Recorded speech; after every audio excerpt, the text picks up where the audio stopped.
First off, you want to set realistic goals. One of the biggest mistakes people make when they're starting on a fitness journey or they're all of a sudden have this new motivation is that they set goals based off of their current motivated state of mind. This is a terrible time to base goals off of that motivated state of mind, because that motivated state of mind. It's like grocery shopping when you're hungry. Yeah, exactly. Bad strategy. Eventually it goes away, right? So like you think like, oh my God, I'm so motivated right now. Well, how many days a week can you realistically work out? Oh, 4 days a week. Well, right now, but what about when this motivated state of mind eventually goes away, which it will, right? Because it's a feeling and it comes and goes. So your goals have to be based on knowing yourself and saying the following: what can I do now that I think I can maintain forever? Like, what can I do now that I think I can maintain forever? Like, what does that look like? And then what kind of weight loss does that look like? Or what kind of strength gain or whatever your goal is, does that look like? So you want to set this goal up, and then you want to break it down into smaller goals and then phase out your year. And by the way, this is how I used to sell personal training. If I had somebody sitting in front of me and my goal was to sell them a year's worth of personal training, I wouldn't just say, well, that's going to take 150 sessions. I would say, here's what the first 2 months are going to look like. And here's what we're going to focus on. We're going to work on stability, mobility. I'm going to try and alleviate some of that back pain. Then the next couple months, we're going to focus on really building strength. And here's what you can expect. The faster metabolism, your appetite's going to go up.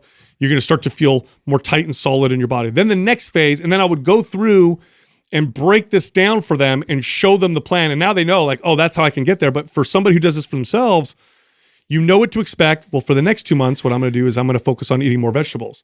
And I'm going to focus on, because I haven't done any strength training, I'm going to try and get good at like 3 exercises. And then after that, the next thing I'm going to do is I'm going to remove sugar from my diet, and I'm going to work on really building strength. And then after that, I'm going to focus on endurance and stamina, and I'm going to try to add more protein to my diet. And by doing this, you have something to look forward to, but you've also built yourself out a plan. Now, there's good and bad plans, but at the very least, planning it out in this way, you have at least something that you know you're working towards. Well, and to kind of go back to a bit of, I know Adam was talking about like coming in with the wrong plan.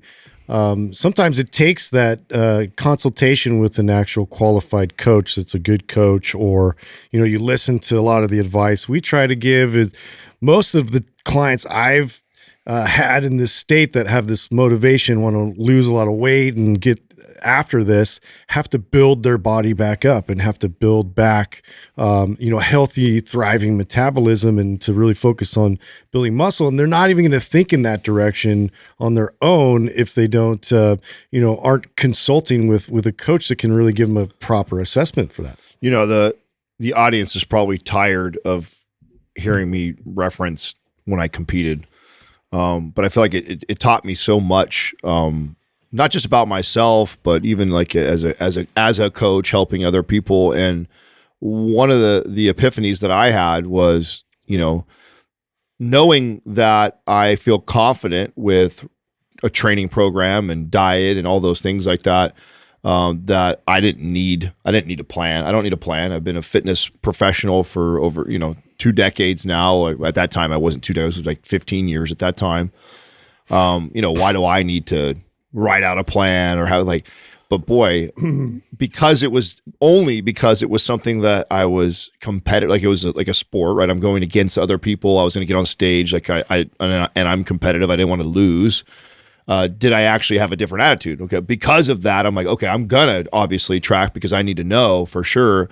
And it was very enlightening how much I overestimated things, underestimated things, even with all of my experience, didn't know exactly what was going on with myself until I tracked to that level. So I can't stress enough to the audience that's listening that considers themselves very knowledgeable around program design, around nutrition, on the value of actually still writing it down or laying it out for yourself for months in advance and then sticking to your plan. Now, that doesn't mean that along the way I didn't have micro adjustments of, scale back always here. Flexibility. Yeah, but just simply having a laid out plan for months in advance of what I needed to accomplish and do.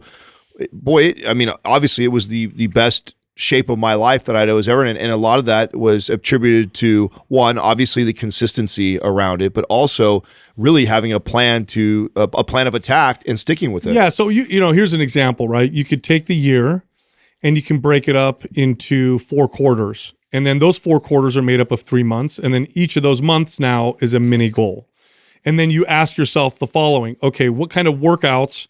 So for the first quarter, I'm going to focus on like just building strength, let's say in the bench press, the overhead press, the squat, and the deadlift. That's my focus for that first quarter. So then you know what the first month's going to look like, second month's going to look like, third month's going to look like. And then you move into the next quarter. Okay, after this quarter, now I'm really going to try and focus on bringing up lagging body parts. So my routine's going to look a little different, or maybe it's going to be stamina, or maybe it's going to be mobility, but you kind of get the gist. So you want to break down your year into workout plans focused on specific types of goals. Because by the way, getting fit, all these things contribute to fitness, whether it's mobility, strength, stamina, bodybuilding, powerlifting, whatever, they all contribute to fitness. And as anybody who's ever followed our programs knows, this is how we write our programs.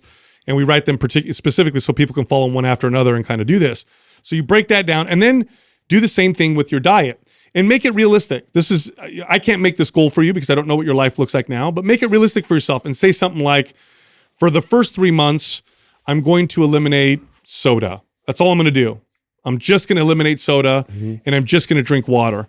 And then the next few months, then from there, what I'm going to do is I'm going to, I'm going to cut all my meals down by, let's say, a quarter in terms of size. So however much I eat, I'm going to cut them down by a quarter and reduce my calories. And then maybe the next couple months, now I'm going to focus on hitting my protein targets, whatever, right? So this is how you can kind of break it down. And you can put sleep in there.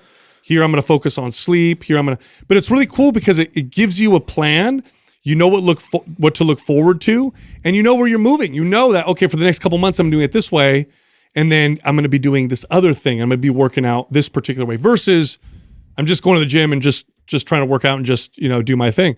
This is just a more effective way of getting somebody from point A to point B.